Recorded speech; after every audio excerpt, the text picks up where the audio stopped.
player and back and forth. I do hope we do get a little stinger of some single-player stuff this year. Yeah, that's the exciting part for me. What do we know so far about the single-player campaign?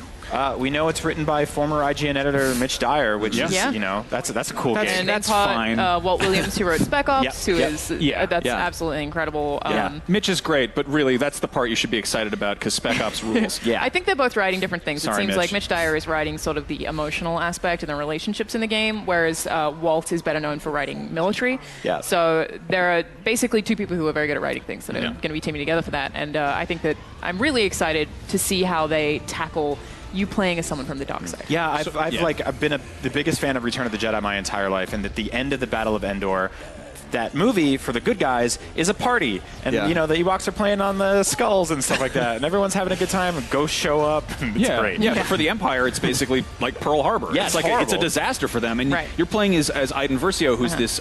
She's a daughter of I think a Grand Admiral, and she's grown up within the Empire, and she's had everything great. And it's not like stormtroopers killed her aunt and uncle. It's fine. She's happy. Yeah, and we never see what happens to the Empire right after the rebellion succeeds. So we don't know what that's like for them without them having someone to lead them in that period of time, and that seems to be kind of where she's emerging. Yeah, we're getting introduced to this Inferno Squad, which is this sort of boots on the ground, sort of TIE Fighter, Death Trooper looking character design. Ok, cineva i-a plătit cu siguranță să vorbească atâta despre Star Wars. Că pe bune, frate, am înțeles. E un joc ce are mulți fani, e normal, dar pe bune. Well, one game we're definitely going to see more of today is Need for Speed Payback, the new racer that was just revealed recently. The last Need for Speed was 2015, I want to say, and that was another divisive game. There was an always online requirement, and you could literally you couldn't even pause the game and ceva interesant. Take you out of the game and mess up what you were trying to accomplish. So I wonder where Need for Speed really fits into today's racing gamescape. You know, you've got Forza straddling the line of sim and arcade game with both Horizon and Motorsport. So I don't know, where does Need for Speed fit in today? I love Need for Speed, and I always have. I didn't like the last two games, though. I didn't like 2015's Need for Speed, and I didn't like Rivals. And mostly because of the online focus. I mean, Forza Horizon does it really well, and that you can kind of opt in. Basically, there'll be people populated in your world, and you can engage with them if you want to, or you can go to meetups, so you can be with the online community. I think it needs to be integrated better. How Need for Speed competes against Forza Horizon is really hard to say. I want really cool customization. I want it to feel a lot more like OG Most Wanted, but I really don't know how they're going to make this feel super different, especially when Forza Horizon is so damn good. I think one of the coolest things about Forza is the customization, and seeing what the community has done with that over the years is phenomenal.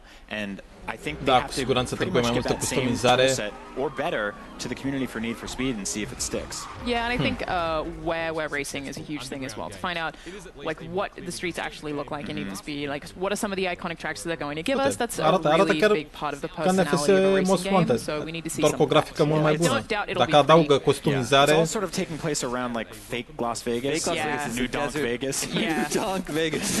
It's a desert town, a desert casino town, and there's like a local criminal organization that you're either a part of or trying to escape from, something like that. It's a cool setup, but every time we write about Need for Speed on IGN, the comments are all like, what about Burnout? Burnout, Burnout, Burnout. Right. You know, people want Burnout. This one doesn't have, this isn't Burnout, doesn't have a crash mode. However, Need for Speed Hot Pursuit was a really fun game, and they are saying the cop chases are coming back from that, and so I'm definitely excited to see more of that. Comentariile, nu cred că putem să citim ceva. We talked about the Forza Horizon series. Next up from the EA presentation coming up will be EA Sports. Pentru că mai mult what do we expect to see from EA Sports this year? Of course, they got Madden, FIFA. I kind of wonder if they're all going to dive more into that kind of story mode that we saw last year, because I think that was a really interesting thing. So maybe we'll have more career modes out of even Madden this year as well.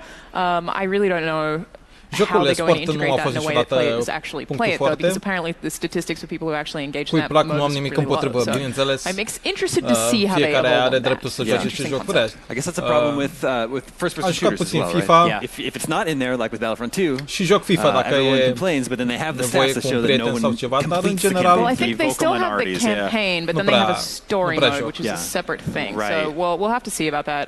But I mean, FIFA is hugely popular. People buy it every year, so it isn't even really necessary necessary. We could get the same thing, just better graphics, updated physics, and I think people will be all for it. I think the FIFA segment might be the first time we hear the words Nintendo Switch. That's what I wanted to ask during this section. Yeah.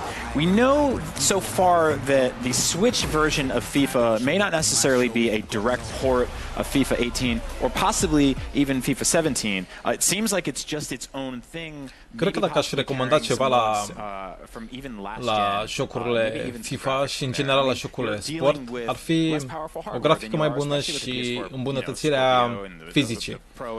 Pur și simplu, mecanica jucătorilor și felul în care se mișcă să fie cât mai fluid, cât mai natural, cât mai real. Cu siguranță asta va aduce la un joc foarte bun de sport, cum e FIFA. Pentru că nu vrei să vezi două bețe care aleargă pe un teren și un caracter bine desenat și animat. It's exciting to see. Yeah, that's been announced as being just called FIFA, right? It's not FIFA 17. I think that's an interesting choice. Yeah. Like that means it'll totally be a separate game, and I think it sort of immediately cuts off the expectations that it's going to have everything that 18 has. You 18, know, sorry. I don't think it'll be as feature complete, but like Max said, you know, there's a lot of sort of cool stuff there that the Switch can do that no one else can. Yeah, I'm honestly hope that EA has some more Switch stuff to show off in general. Yeah. So you know, it's a new system. All right, we actually have a satellite feed from the EA event, which is just about to start in just over 5 minutes. So we want to take a look over there. As soon as this presentation begins, we will be throwing you over there. We'll watch the event live together, and then we'll all come back here and we'll talk about everything we just saw. Yeah. It'll be good. But first, we have to take a quick break. We will be back with more EA right after this. IGN Live at E3 2017. The biggest entertainment event of the year is almost here, and we've got your all access pass. IGN live from San Diego Comic Con. Este ok pentru că apare NFS Payback. Jocul arată bine, seamănă puțin cu Most Wanted. Dacă are o customizare a mașinilor mai detaliată și o grafică foarte bună, ceea ce se pare că are, e tot ce avem nevoie, nu? Cu un gameplay și poate și o mică poveste, cine știe. Nu este nevoie de o poveste enormă, adică hai să ne uităm la Mortal Kombat sau Injustice, jocuri care au reușit să ajungă sus doar prin simplu fapt că au implementat acolo puțină poveste, chiar dacă e un joc fighting, dar au implementat-o cum trebuie, au implementat-o bine și au ieșit jocuri frumoase. Până acum se pare că vom avea subiecte interesante și mai ales acum cu deschiderea conferinței.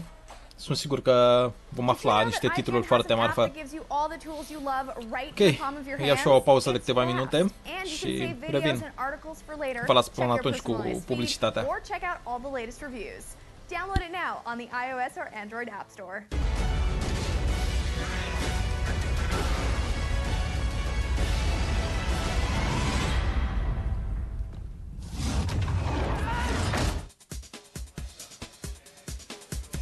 Welcome back, everybody. We're just a few minutes away from the first press conference of E3 2017. That'll be EA. We've talked about Battlefront. We've talked about Need for Speed. We've talked about EA Sports. What else might we see today? We know that Bioware has been working on something big, something new for a long time. It's really hard to say what that's going to be. Yeah. I have absolutely no guesses. Like, I was going to say, oh, maybe it's a fantasy game, but that doesn't make sense when EA already has Dragon Age, so I think if it's Bioware, I'll probably play almost anything that they make. I was hoping it's a Star Wars thing, but they've got Battlefront. I don't think they want to get that messaging out. You know, it confuses things. So, have we heard anything about Andromeda DLC? Are they adding? I think they are distancing themselves from Andromeda. I think it's almost like that game's been sort of left in the dust. Yeah, they mentioned that they're kind of putting it back in the oven and that their Mass Effect's on hold for the time being. Yeah. So what next? We could get DLC, but I think that the best thing that they could do right now, after a lot of people were soured by Andromeda, is to pretty much pretend it doesn't exist. Există o prezență feminină care știe despre ce vorbește și este în domeniu. Nu se află acolo doar pentru că, știu, are un aspect plăcut sau arată bine. Nu, frate. Exact cum este femeia asta, are științe în domeniu și vorbește din ceea ce simte și știe. Nu pur și simplu a adus-o pentru a fi o femeie acolo. Îmi place lucrul ăsta.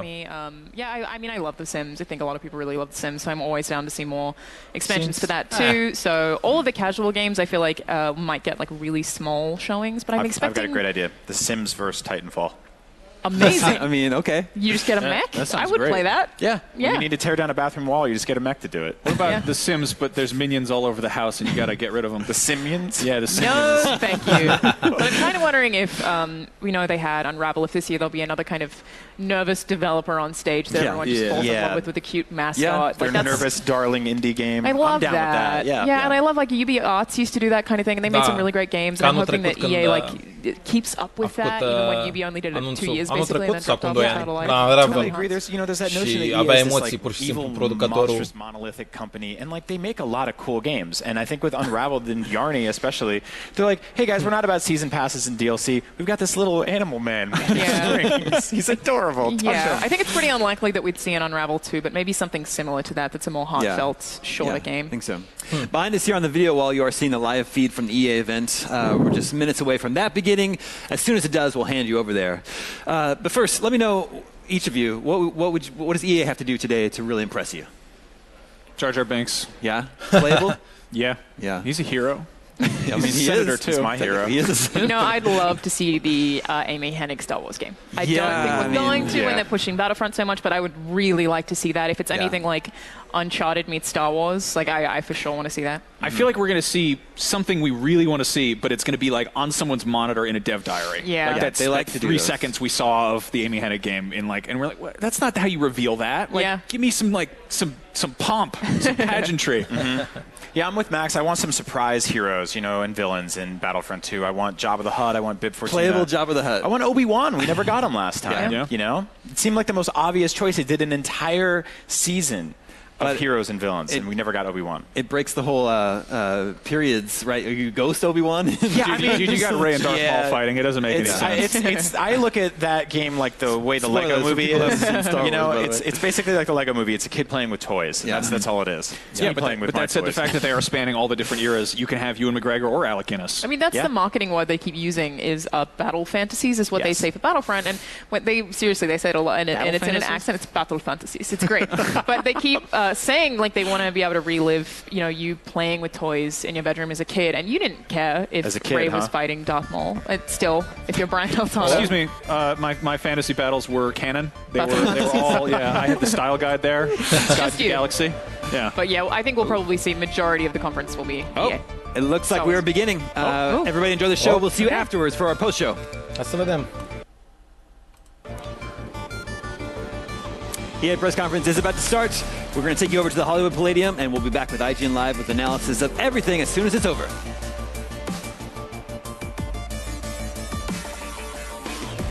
I like that rated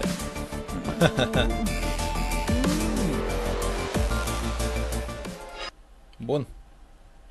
Revenim.